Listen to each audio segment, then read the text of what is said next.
à sa viande exceptionnelle, à la qualité exceptionnelle. On a également la démonstration de la vitrine au niveau de la maturation là, qui est à notre stand. Hein. Ça, c'est quelque chose d'assez particulier aussi avec cet affineur hein, de viande. Alors c'est vrai qu'on n'a pas toujours... on sait que dans le vin, le vin se travaille, se réfléchit. Il en va de même pour le fromage. Et la viande, c'est exactement la même chose. C'est pas forcément ce qui nous vient à l'idée, mais vous allez pouvoir le voir. Il y a effectivement, comme le dit Stéphane, une belle vitrine sur le stand où vous allez voir l'ensemble des viandes et la durée de maturation. Et effectivement, plus la durée de maturation est longue et plus vous avez une viande goûteuse et tendre. Alors, quels sont, on va dire, les projets d'avenir hein, ces réflexions sur la vache charolaise de demain.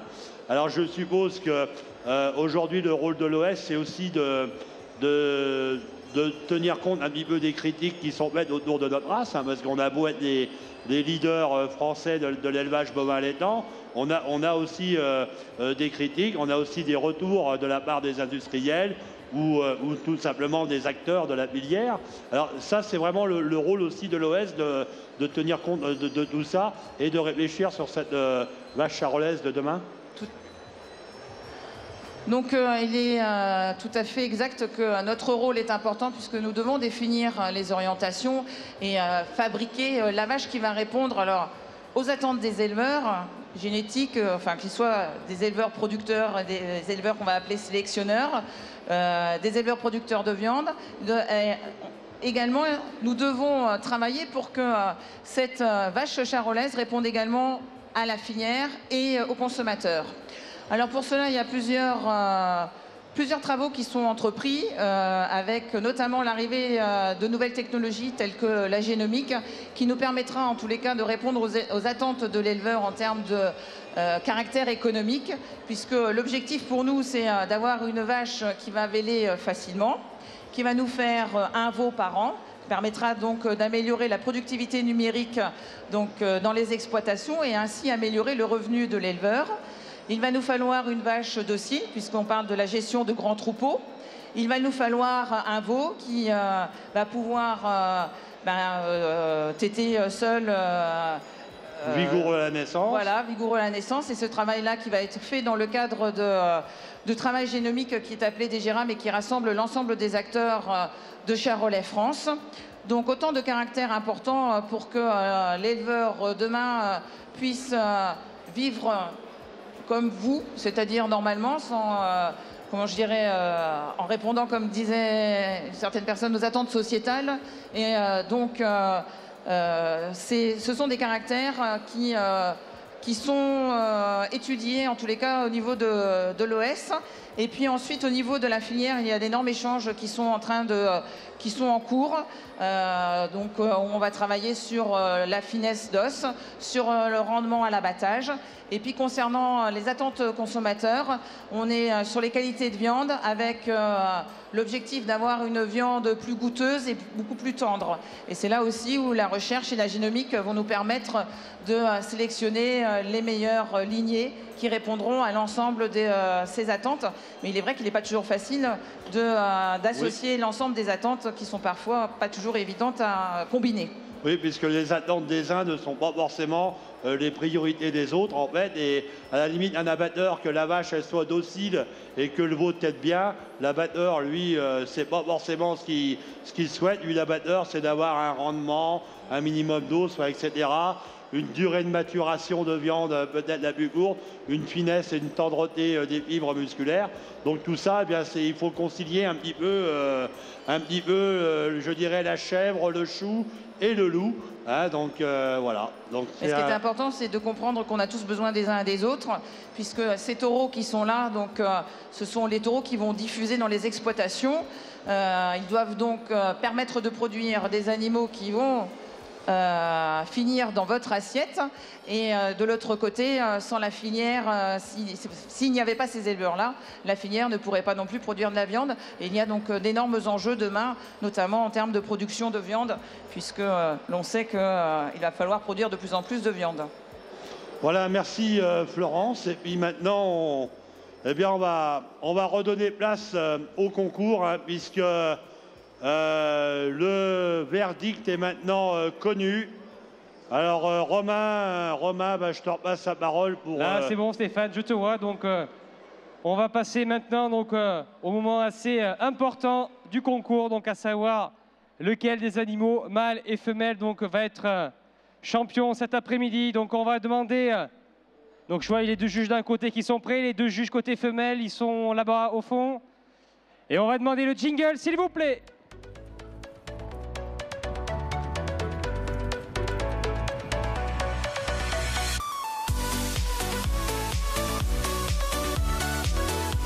Et voilà, donc les deux champions sont désignés, à savoir Grenadier et Ogek Miko concernant les mâles. Bravo à eux. Et enfin, voilà, côté femelle, Delphine du GEC Richard. Sous vos applaudissements également, s'il vous plaît. Vous pouvez l'applaudir également. Donc GEC Richard qui se distingue avec Delphine pour le prix de championnat.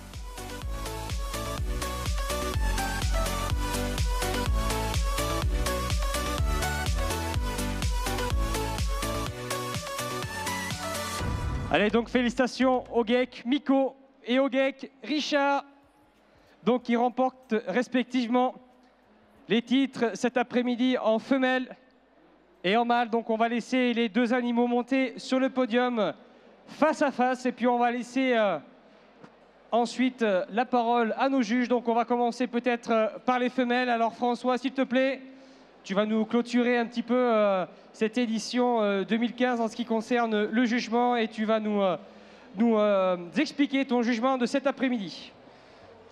Oui, donc on a choisi Delphine comme championne 2015.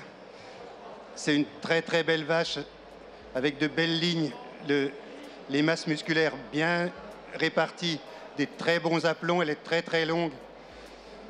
Et un dos très rectiligne, très droit et large, une belle attache de queue, et elle a beaucoup d'élégance quand elle marche aussi. Comment ? Elle est bien suitée aussi, elle a un bon veau, une jolie mamelle, c'est vraiment un exemple et un modèle pour la race. Et en plus, moi je la connais, je l'ai vue laitonne au clair-bocage et elle a tout le temps été belle, elle a suivi année après année, elle a toujours été belle et toujours dans les mêmes lignes et dans les mêmes proportions. À la fois élevage et viande pour reproduire, mais pour donner des veaux qui ont de la viande aussi. Bravo au GEC Richard. Voilà, merci, merci François. Hein, je rappelle, hein, François Gauthier, c'est vraiment un expert de la vache charolaise, hein, puisque il est à la tête avec ses associés, sans doute d'une très belle exploitation, hein, qui comporte le plus grand nombre d'animaux inscrits au Airbook. Donc, grand bravo au GEC Gauthier. Hein. C'est un élevage, on parlait de diffusion de génétique, c'est un élevage qui diffuse plus de 100 reproducteurs mâles par an dans la race. Donc voilà, l'avis de cet éleveur-là est un avis ô combien vraiment professionnel. C'est vraiment un expert de la race. Donc on va enrubaner nos deux champions. Et puis maintenant, je vais repasser la parole à Florent ou à Didier. Allez Didier. Donc pour ce prix de championnat de Paris 2015.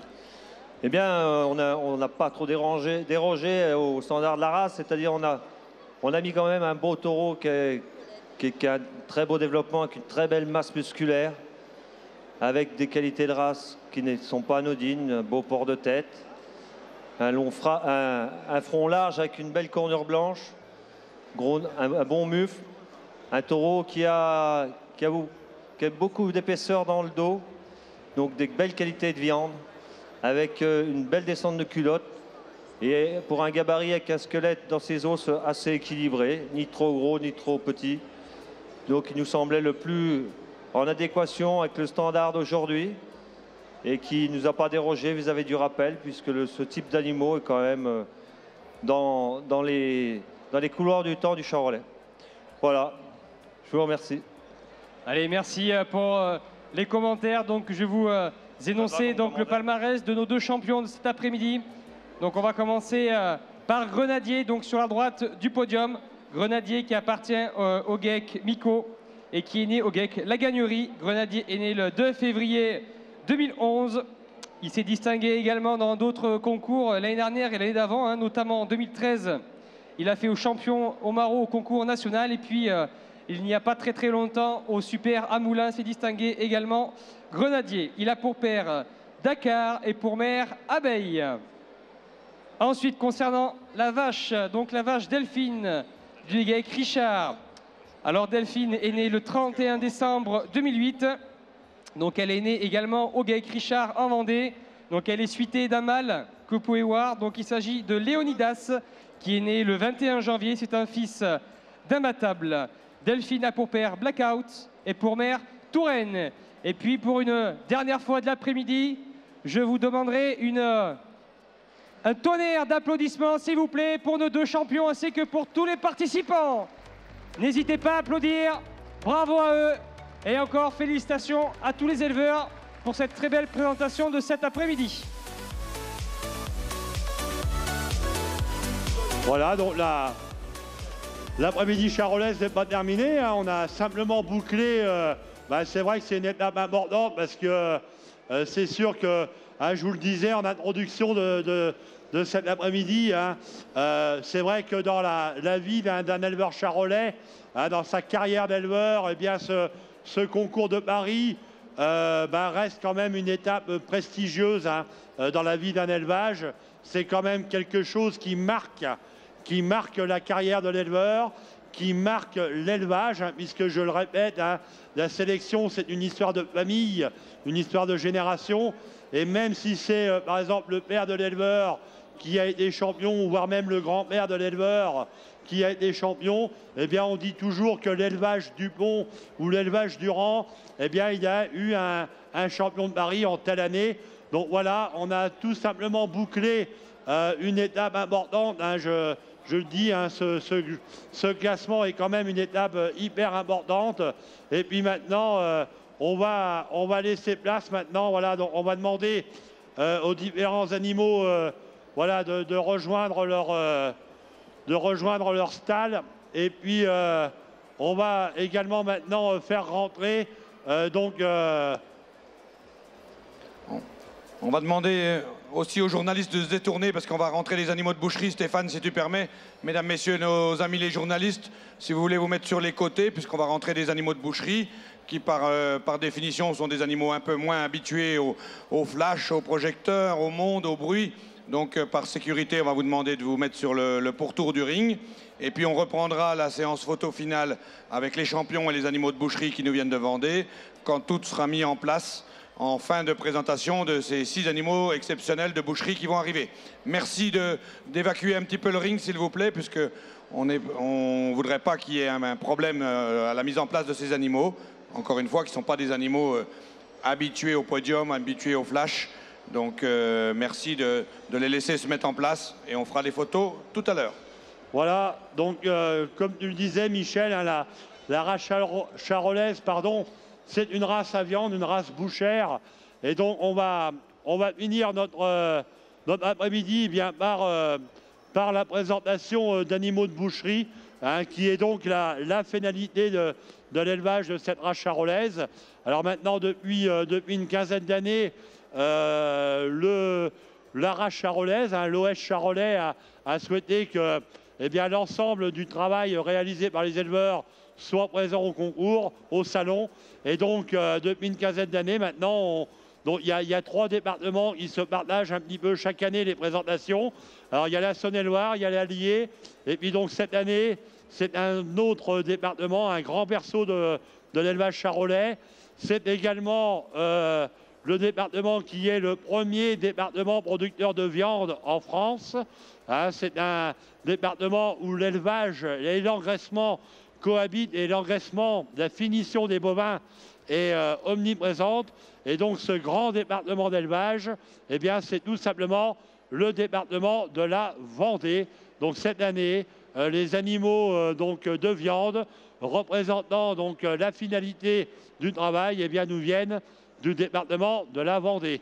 Alors ce sont des animaux, voyez-vous, un petit peu moins bien dressés que nos animaux d'élevage, hein, puisque ce ne sont pas des bêtes de concours qui participent depuis leur plusieurs jeunes âges au concours, hein. Ce sont des animaux qui, eh bien, souvent ne sortent pas des fermes.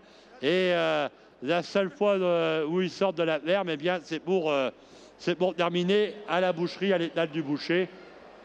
Alors, je vais maintenant passer la parole à... On va vous demander d'évacuer le ring, s'il vous plaît, par sécurité, parce que pour ne pas faire peur à ces animaux de boucherie, pour qui c'est la première sortie messieurs. en public.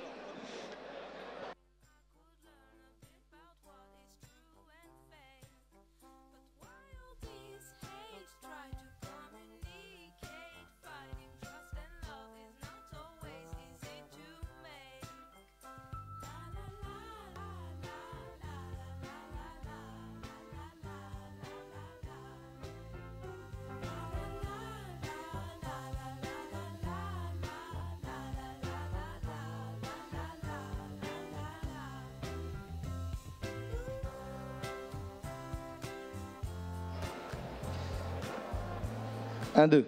Mesdames, Messieurs, bonjour. Je me présente Guy-François Trichet, Chambre d'agriculture de la Vendée. Je suis avec mon collègue Yves de la Chambre d'agriculture de Saône-et-Loire.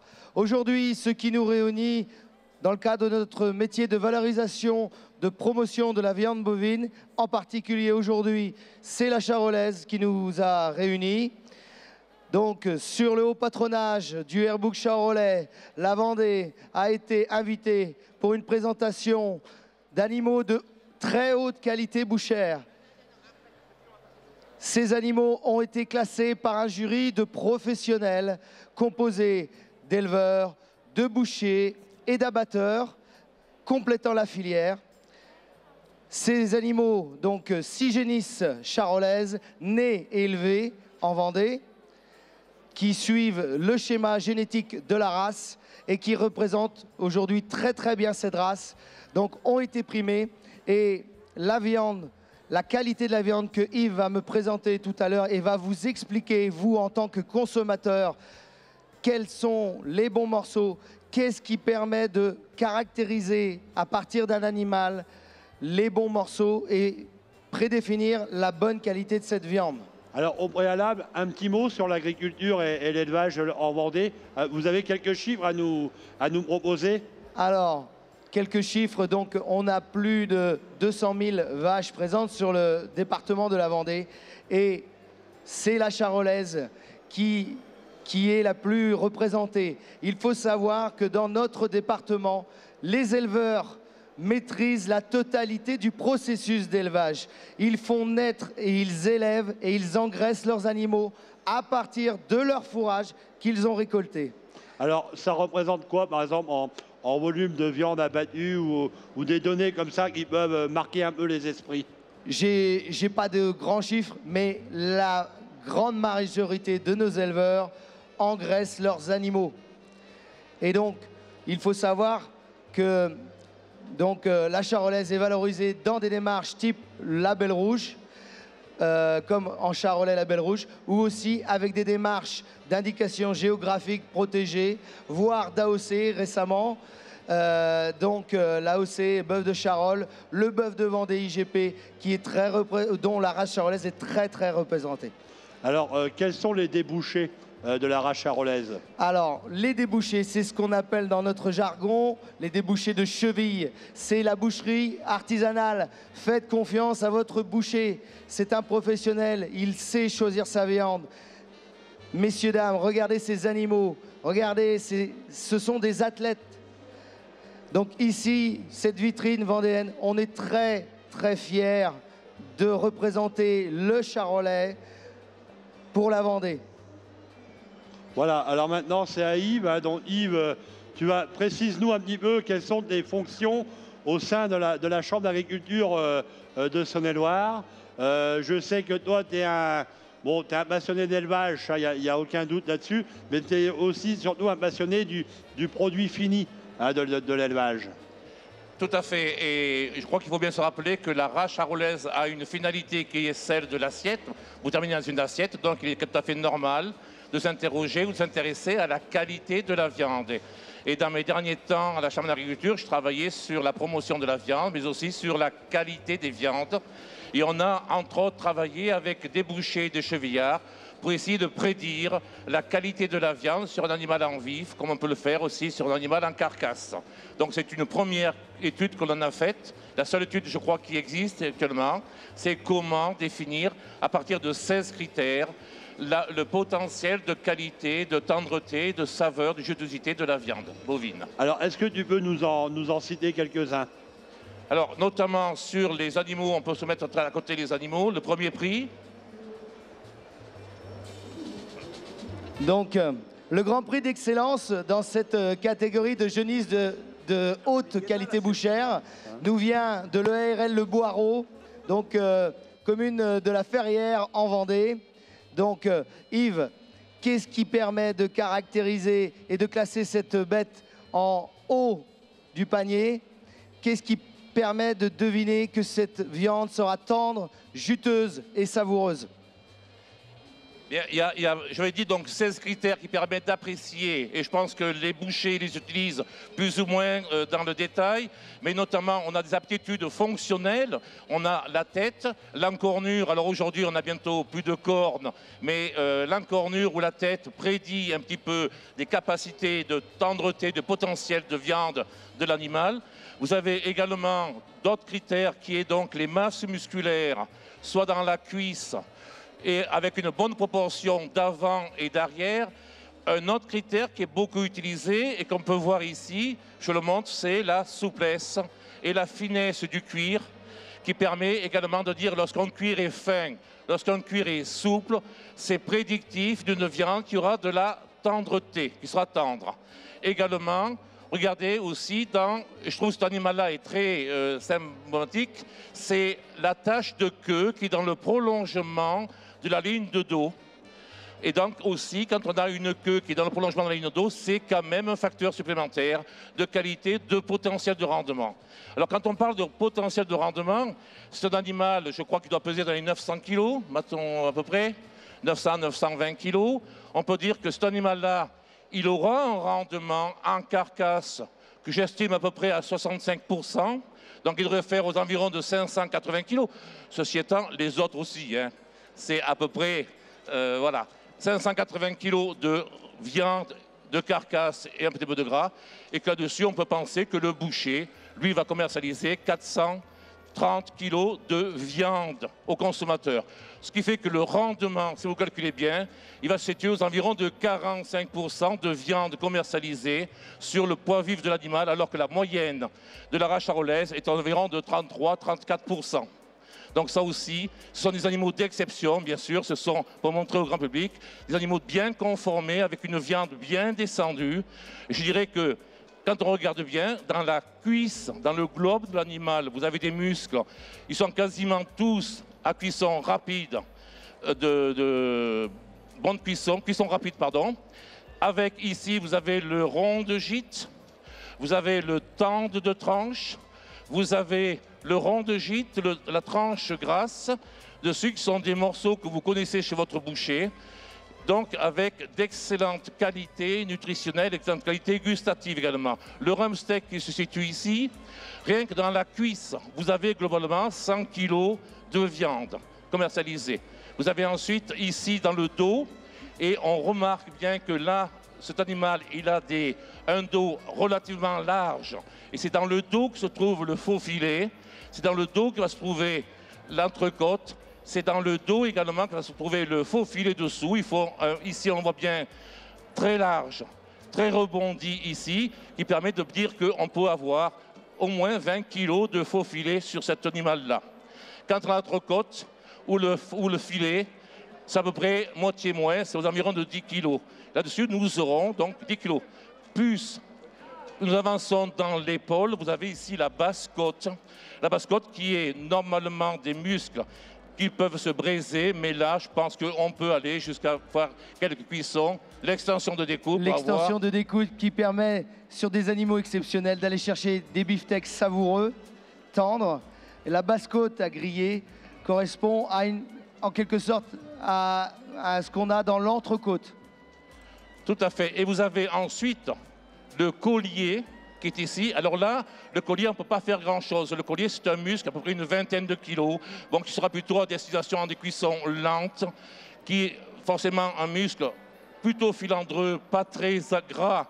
Donc, sa destination première, c'est quand même le bourguignon, parce que l'assaisonnement va faire en sorte qu'on va améliorer la qualité. Au niveau de l'épaule ici, vous avez un muscle, plusieurs muscles, mais notamment le paleron, qui est un muscle qui, je suis persuadé que ce type d'animal-là va être plutôt en beefsteak, alors qu'il a plutôt une destination en braisé. Vous avez la macreuse, la pot-au-feu, les macreuses à beefsteak. Et je vous dirais, je voudrais quand même pas trop prendre de temps, mais dire que ici vous avez le capa avec le plat de côte, le flancher ici, les bavettes de flancher, les bavettes à loyaux. Et puis vous avez un muscle particulier qui s'appelle l'onglet. Je rappelle que sur un animal, c'est très visible, nous avons une seule queue, alors qu'habituellement nous avons deux morceaux. De chaque côté, vous avez les mêmes muscles et vous avez également un seul onglet. L'onglet, vous le connaissez bien, c'est l'onglet, fameux onglet à l'échalote. Qui est finalement dans une catégorie des viandes qui est... Plutôt un abat. Un abat. Voilà. Étonnant. Parce qu'il soutient les abats de l'animal. Je voudrais quand même terminer pour dire que quand on a cette bête-là, ces animaux ici, qu'on aura derrière de la viande qui sera bien cuisinée, bien commercialisée, eh bien je crois qu'on pourra là aussi l'apprécier à sa juste valeur. Je rappelle que apprécier la viande, c'est aussi apprécier sa saveur, sa tendreté, sa jutosité, ses arômes et ses odeurs.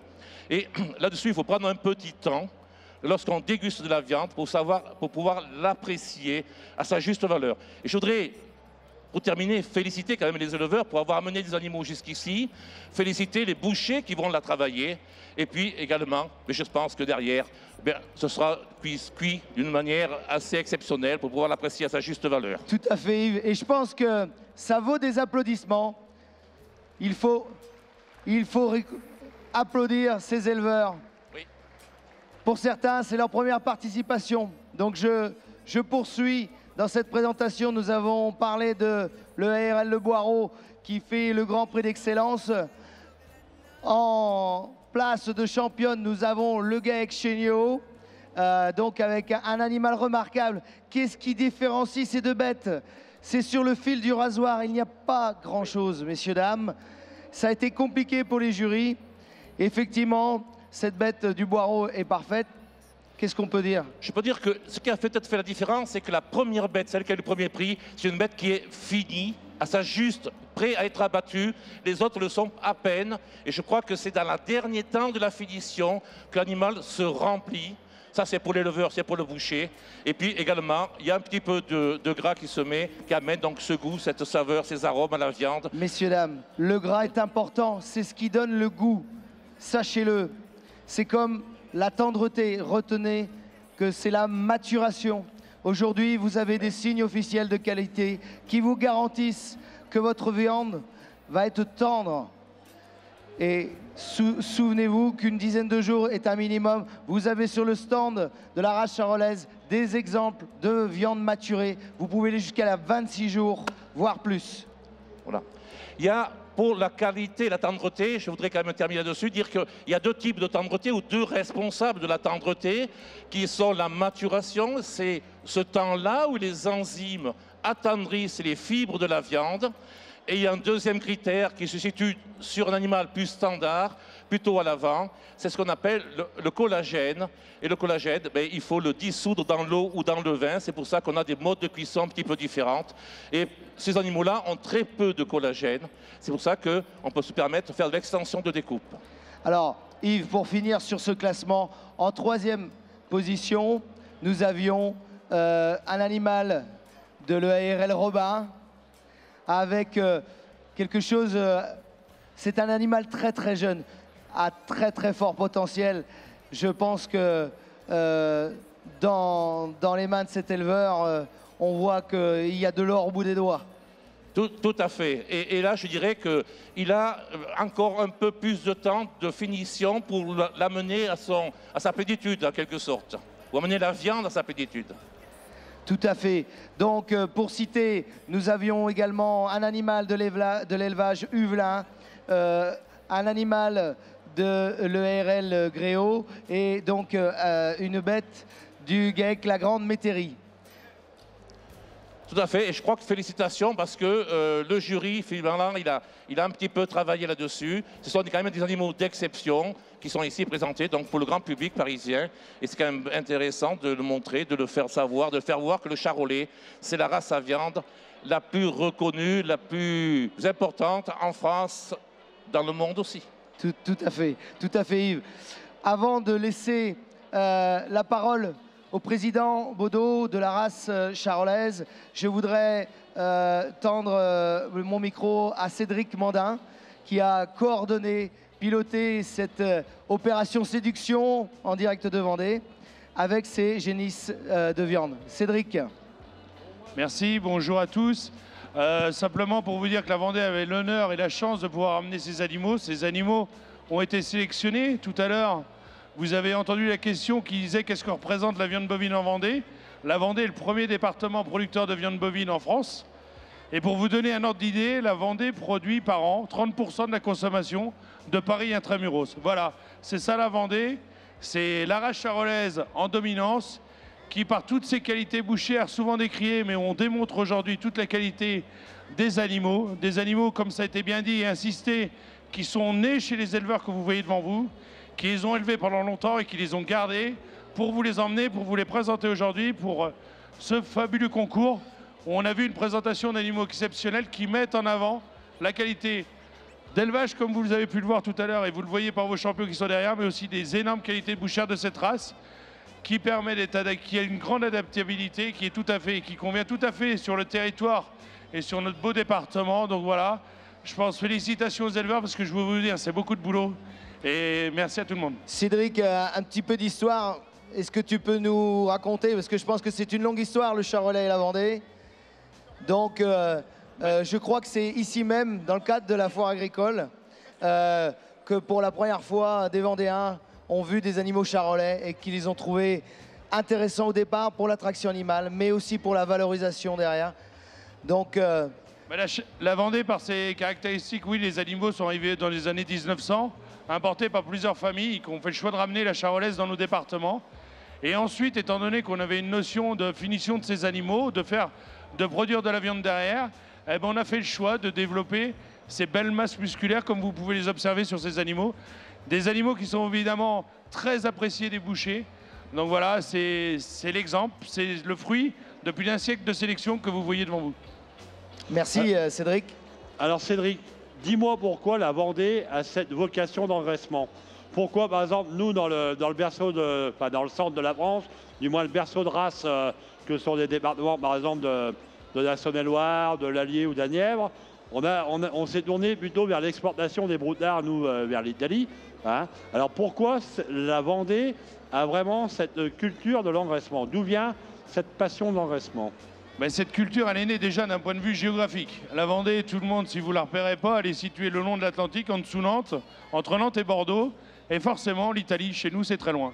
Et le meilleur moyen de faire traverser de la viande, eh ben, on a trouvé que c'était en carcasse. C'était en muscle directement plutôt qu'en vif. Et on a fait le choix depuis de nombreuses années de finir nos animaux, qui à une époque partaient en bœuf sur Paris, mais qui depuis sont partis sur des animaux plutôt sur l'Italie, sur nos jeunes mâles. On a fait le choix de les élever chez nous, ce qu'on appelle de les engraisser chez nous, mais c'est uniquement les nourrir pour qu'ils soient arrivés à des poids aux alentours de 450 kg pour ce marché italien, ce marché grec, qui sont abattus dans des outils, des abattoirs de nos départements, ce qui permet d'avoir chez nous toute une filière, toute une organisation de filière où on a de la charolaise dans toutes les catégories d'âge, tous les modèles, tous les systèmes, que ce soit des gens qui ne font que du naissage, des gens qui font que de l'engraissement, des gens qui sont naisseurs et ce qu'on appelle engraisseurs, mais des gens aussi qui sont que engraisseurs avec des ateliers spécifiques que pour le jeune mâle. Alors, uniquement, donc, les jeunes mâles sont engraissés en atelier spécifique. Il n'y a pas de gens qui finissent uniquement des femelles comme on peut rencontrer par ailleurs. Non, la plupart de nos femelles sont finies par les éleveurs. Les éleveurs qui élèvent leurs animaux, prennent le choix et font tout le temps cette finition d'animaux. L'exemple en est là, on le voit bien. Les éleveurs ont les compétences, c'est tous des naisseurs engraisseurs qui ont l'habitude et qui ont les capacités et la qualité de travail pour finir ces animaux, pour les emmener au mieux. Donc c'est ce qu'ils font, voilà. Ils travaillent le mieux possible pour arriver à avoir des animaux de cette qualité-là. Et c'est vrai qu'il ne se vend pas d'animaux, entre guillemets, de vaches maigres dans nos départements. Et au niveau du potentiel d'abattage, alors est-ce que les abattoirs vendéens sont capables d'avaler l'ensemble de la viande produite? Ou alors est-ce qu'il y a bien sûr des abattages qui se réalisent hors Vendée, je suppose? Bien sûr, je pense que les ateliers vendéens ont la capacité de tout abattre à peu près. On a 200 000 vaches, comme disait Guy François, un peu plus de 130 000 allaitantes, voire 140. On a les capacités de tout abattre. Après, il y a des choix qui sont faits, il y a des spécialisations qui sont faites. Donc, c'est vrai qu'on travaille plus dans une notion de région que dans un territoire purement départemental. Par contre, le choix qu'on a fait ici, c'est aussi de privilégier, parce qu'on organise aussi une foire chez nous au salon du Tech Élevage en Vendée, où on met en avant des bêtes de ce modèle-là, mais peut-être pas aussi belles, mais presque. Et on avait fait le choix de faire intervenir nos partenaires vendéens. Et là, parmi les 6 animaux qu'on voit ici, 3 sont commercialisés par 2 entreprises vendéennes. Voilà, on a fait le choix aussi de servir de nos outils de transformation vendéens. De la proximité. Donc je me permettrai d'ajouter, en 2011, l'Union européenne a décerné à la Vendée une indication géographique qui est très représentée par la charolaise. C'est vraiment tout ce travail entre des hommes, une race, un territoire, et qui permet aujourd'hui de valoriser dans la boucherie traditionnelle par nos entreprises vendéennes comme la société Bichon GL ou Vendée-Loire Viande qui sont basées à Chaland. On a d'autres abattoirs présents. Il faut savoir que sur notre petit département, nous avons déjà 4 abattoirs, ce qui montre bien que la Vendée est au premier rang en termes de département de viande bovine. Alors, la destination de ces animaux-là, de ces 6 animaux-là, est-ce que le public ici présent, là, pourra, ou à quel endroit le public présent autour du podium, là, autour du ring, pardon, pourra retrouver ces animaux? Alors, la plupart de ces animaux seront commercialisés dans le... Alors, vous pouvez aller les voir, c'est un peu les starlettes dans l'allée d'honneur. Donc, ces animaux sont identifiés par rapport à leur filière. Ce sont des grandes boucheries de la région parisienne principalement et des magasins. Donc vous avez simplement à vous déplacer pour aller voir sur le panonceau et voir si par hasard elle se trouve, donc la viande se retrouvera à proximité de chez vous. Voilà, donc merci à la Vendée donc, pour ces présentations. Donc, on a également le trophée des lycées, hein, des meilleurs pointeurs des lycées à remettre. Donc là, on va passer la parole donc, aux organisateurs et donc aux commissaires du concours hein, pour la remise de ces prix donc, du trophée des lycées. Donc le trophée des lycées, eh bien voilà, qui présente un petit peu, approchez-vous les jeunes, là, n'ayez pas peur. Allez, en allez. attendant, Stéphane, je me permets de demander au public nombreux qui est sur le ring de se remettre un peu sur les extérieurs. C'est une demande du public qui est dans les tribunes, voilà, qui ne voit pas allez, tout. Et s'il puis vous plaît, pour les photographes, voilà, si vous vouliez un peu, rejoindre les extérieurs du ring. Sur pour les laisser, extérieurs du ring, voilà. Merci de votre compréhension. Voilà, allez, s'il vous plaît. Alors, qui prend la parole pour présenter donc le trophée des meilleurs pointeurs? Alors, voilà, je vous passe le micro. Bon, je vous en prie, vous êtes...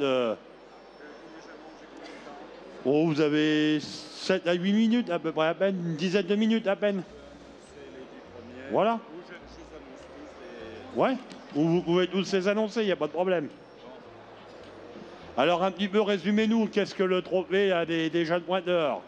Bon, le trophée des jeunes pointeurs, c'est un concours qui est organisé au niveau national. Il y a des éliminatoires dans des départements. Hein. Il y avait 39 départements qui avaient une finale sur le trophée du jeune pointeur en Charolais. Hein. Et il en est, à l'issue de ces éliminatoires, il y a 50 candidats ont été sélectionnés.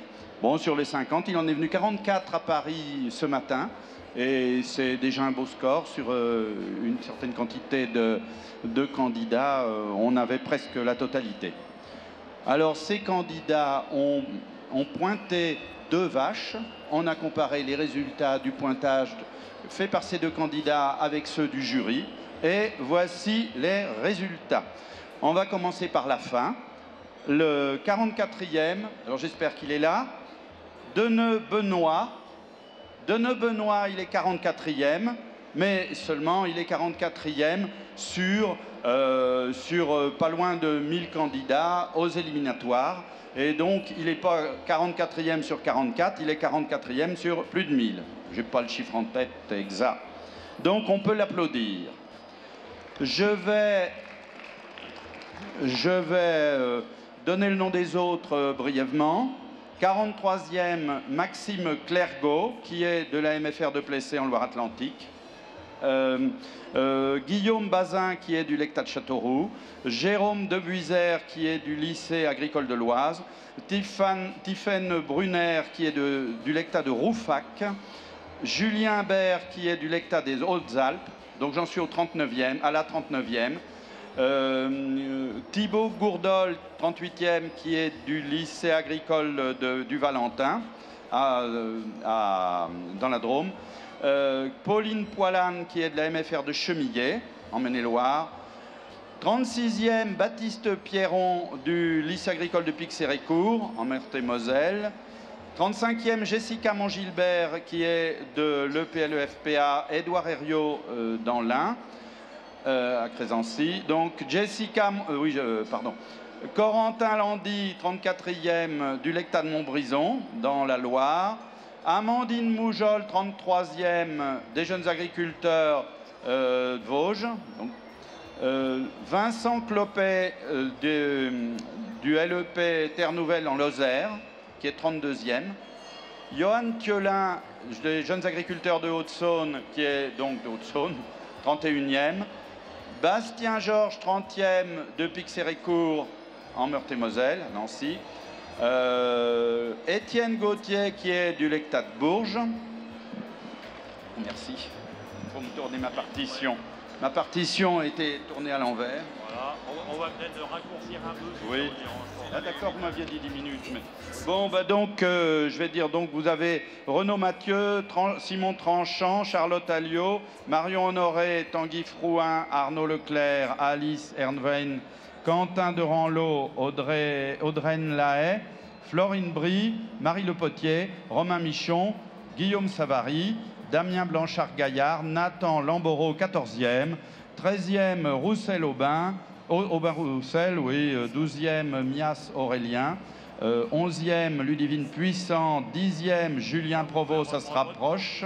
Hein. Vous pouvez reprendre votre temps pour les 10 oui. derniers. Voilà. Donc le 9e, alors ça commence à devenir intéressant, Pierre-Antoine Dehaye du lycée agricole d'Ausbosc en Seine-Maritime.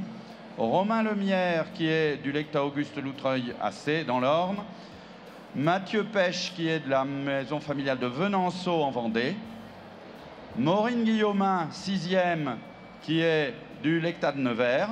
Hein, on commence à être presque dans le podium, là. Pierre d'Almeida, MFR du Pas-de-Calais, qui est 5e. 4e, Alison Lahaye, du Lecta de Crésancy dans l'Aisne.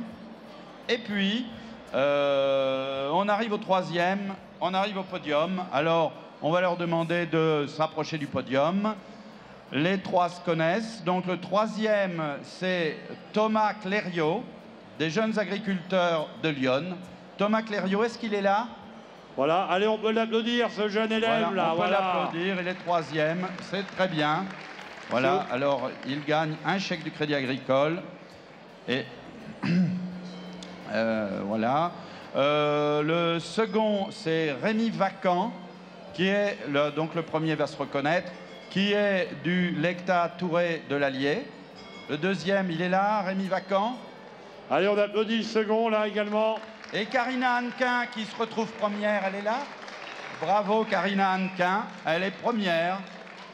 C'est très bien. Jadis, quand une fille était classée dans les 3 premières, on disait, voyez, c'est une fille. Maintenant, c'est devenu banal. C'est très fréquent que les filles se classent très bien, aussi bien que les garçons, et même mieux, dans ces classements. Voilà. Allez, les lauréats, vous pouvez monter sur le podium. Allez, hop. Tiens, vite fait sur le podium à côté des animaux, les 3 premiers. Profitez des champions. Allez, dépêchez-vous là, profitez des champions. Allez, si leurs collègues veulent venir les photographier, là, ce serait sympa. Là, je sais pas, il y a peut-être des... Non, il n'y a personne pour faire des photos, là. Voilà. Allez, hop, là. Allez, si vous voulez venir photographier vos... On va conclure. Vos collègues de promo, peut-être, je ne sais pas. Voilà. On applaudit ces jeunes, puisque peut-être de futurs éleveurs de charolais, ou peut-être tout simplement des techniciens comme moi qui dans quelques années animeront à leur tour ces concours de Paris. Alors toujours, voilà, la relève présente parmi les éleveurs et puis peut-être parmi les étudiants qui rejoindront peut-être nos rangs dans quelques années. Alors Michel, la conclusion de cet après-midi charolaise maintenant. Très bel après-midi, bien sûr. Vous avez sous vos yeux les lauréats du concours. Il faut vous féliciter tous les éleveurs qui ont participé à ces concours, à ces éliminatoires, puisqu'il y a des éliminatoires en région avant de venir jusqu'à Paris. Donc il y a des gens qui ne sont pas parmi nous, qui nous ont suivis depuis Internet, bien sûr. Mais on avait le gratin du gratin de la filière, puisqu'on a des animaux de boucherie exceptionnels et on a 4 producteurs champions, ce qui est exceptionnel. C'est rare à Paris d'avoir 4 champions, les 2 champions 2015, mais aussi les 2 2014 qui ont été consacrés à nouveau. C'est assez exceptionnel pour être signalé, pour applaudir à nouveau tous ces éleveurs qui ont bien travaillé pour la race charolaise, pour leur élevage. Merci à vous tous, merci à l'équipe du Airbook Charolais qui a mené ce concours comme d'habitude de main de maître. Et voilà, c'est que du bonheur. Profitez un instant de faire quelques photos et on vous donne rendez-vous, je crois, vers 17h30, 18h sur le stand de l'OS Charolais France, où le Airbook offrira le pot des champions avec ces 4 lauréats qui seront mis à l'honneur une nouvelle fois. Merci à tous, merci à vous éleveurs d'avoir suivi ce concours et à l'année prochaine. Voilà, merci et au revoir à tous nos internautes. Merci, cher public, de votre attention. Et s'il vous plaît, allez, encore une dernière fois, des applaudissements pour ce magnifique travail. Allez, on applaudit très fort, s'il vous plaît.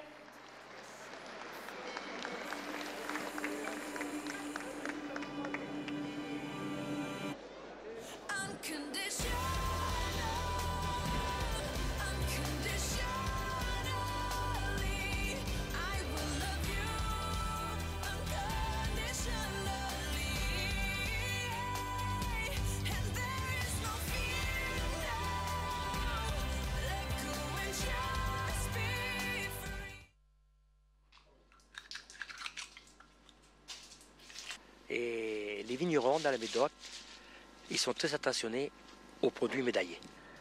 C'est un joli manteau, belle nacre. Quand nous avons